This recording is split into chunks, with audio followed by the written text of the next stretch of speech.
Hey everybody, and welcome into Clearing the Benches.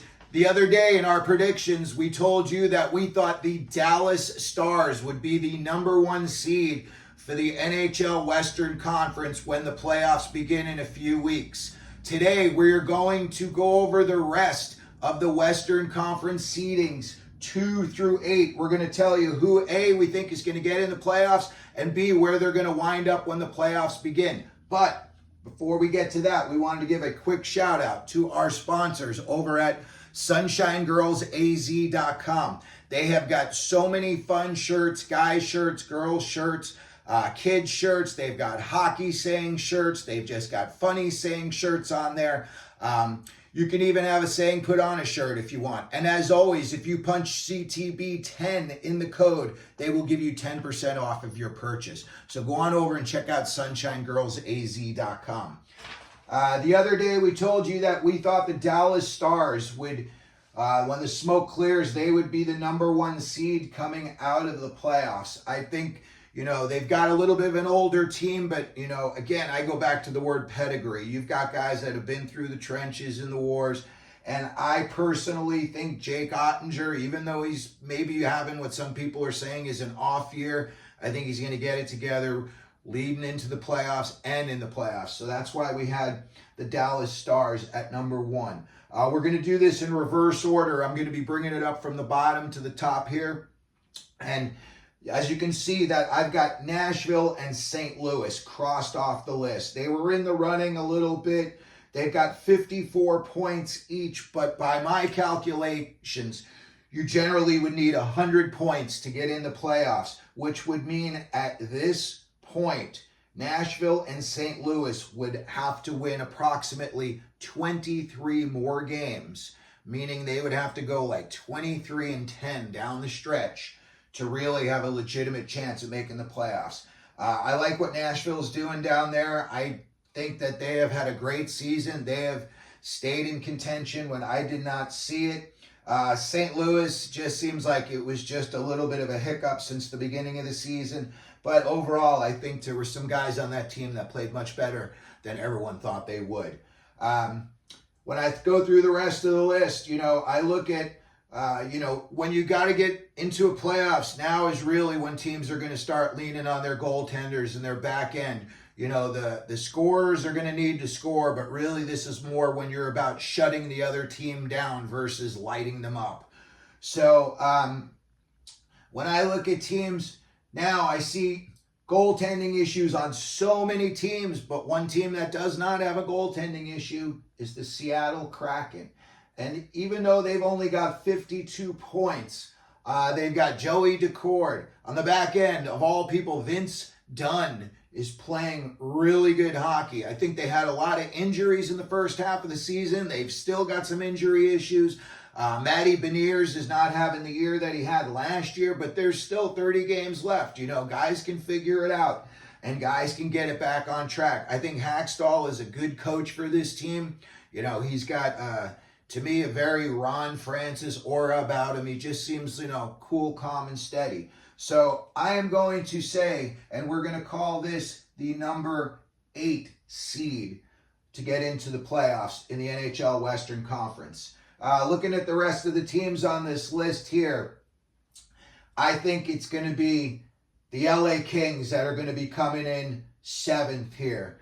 I think they've got a good enough team that they will still make the playoffs. It's been, you could do a documentary on this team. The start that they had was like 11-0 on the road, and then they, I think, lost 14 out of 15, and they had a goalie in the All-Star game who had lost his last 10 games. You got a lot of older guys in this team dragging other guys into the fight. Anze Kopitar, Drew Doughty, but they got to really get some production out of guys like Kevin Fiala and, of course, Pierre-Luc Dubois. Just remember, people don't talk about Kevin Fiala very much, but the Kings gave up Brock Faber to get him. And at this point, I don't know that they wouldn't want to pull that trade back. Pierre-Luc Dubois, boy, oh boy, what just an enigma this guy is. It just seems like he says all the right things. He sells you a bag of crap. And then when he goes out on the ice, 20 points in like 49 games. This guy's making $8 million a year. You say you want to be in this place. This is the place supposedly you handpicked. You know, you are playing under two Hall of Famers. Luc Robitaille, my God. You should go to that guy and say to him, please teach me how to be a better player. Somebody fix my head. Somebody make it so that I want to care. Because I'll tell you what, when you look at him, he looks like he's in his old Winnipeg Columbus days when he's out there. He just looks like he's out having a beer league skate. Again, though, I think the team that they've got around them is good enough to get them into the playoffs, but I don't think it's going to take them very far. But at this point, I am going to say that the LA Kings are going to be our number 7 seed in the NHL Western Conference. Next up, you start to get a bunch of teams that are all bunched together here. You know, Vancouver's got a big lead and they're playing well. Vegas, they're the champs. You know, they just beat Edmonton to snap Edmonton's 16-game winning streak last night. You know, so you know they've got what it takes. Colorado right here, they're 0-2 coming out of the break. You know, granted they played 2 tough teams in New Jersey and the Rangers, but I'm sure that they were hoping that they would have won at least one of those. I think when I look at the rest of these teams here, and I think, you know, Winnipeg in that list as well, you know, again, they're another team. Big first half story, starting to fade. They've lost 4 straight. When I see them up against these other teams, you know, even though Edmonton's 5 points behind them, I would definitely think Edmonton's going to pass them and be ahead of them when the season's all said and done. So, for the purposes of our fun and entertainment, I am going to put the Winnipeg Jets as the 6th seed in the NHL Western Conference. Again, looking at these teams that are up ahead of them, I think when it's all said and done, you're going to have so much of a push that injuries could start to pop up because everyone's going to be playing playoff hockey a month before the playoffs start, all trying to get either their seeding higher or some of these teams just to get into the playoffs. And some of these teams, you know, you may be playing a team on your schedule you don't think is going to put much of an effort forth, but then you don't realize they're in a playoff push and they're trying to get in or trying to improve their seedings as well. When I look at the rest of these teams here and it shakes out, if I had to put these 4 teams in any order here, I would say coming out of that the next team that I would say, I would think that it's going to be the Colorado Avalanche are going to be the 5th seed in the Western Conference of the NHL when the playoffs start. You got 3 teams left. We already said Dallas would be number 1. Who's going to be 2? Who's going to be 3? Who's going to be 4? Again, looking at Edmonton, they figured out their goaltending issue. Skinner was an issue earlier in the year, and now he's 12-0 during the winning streak, a 1.41 goals against in that streak, and a .950 save percentage.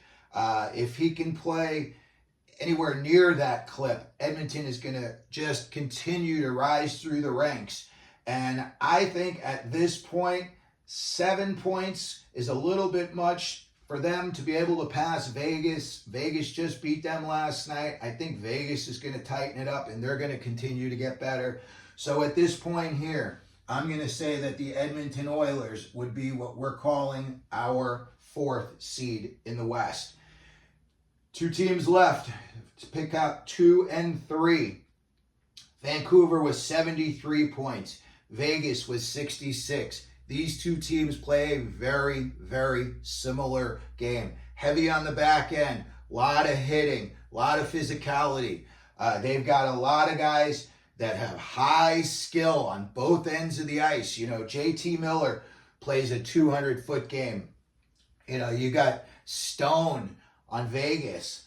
But at this point, I just personally think that maybe 7 points is going to be a little bit too much for Vegas to pass Vancouver. I just don't see Vancouver going on a big losing streak where Vegas would be able to make up 7 points on them. So for the purpose of this, we're going to finish it out and we're going to have Vegas as the number 3 seed, and then we're going to have the Vancouver Canucks as what we're calling the number 2 seed.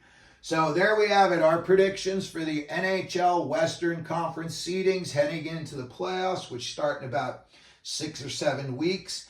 Let me know what you think. You think these are accurate? You think I'm way off? Maybe give me your top 8 and see where we, can go against each other, see who's right and see who's got, better futuristic vision. But as always, if you could, please hit the like and subscribe buttons. And as always, here is Clearing the Benches. Let them know you're out there.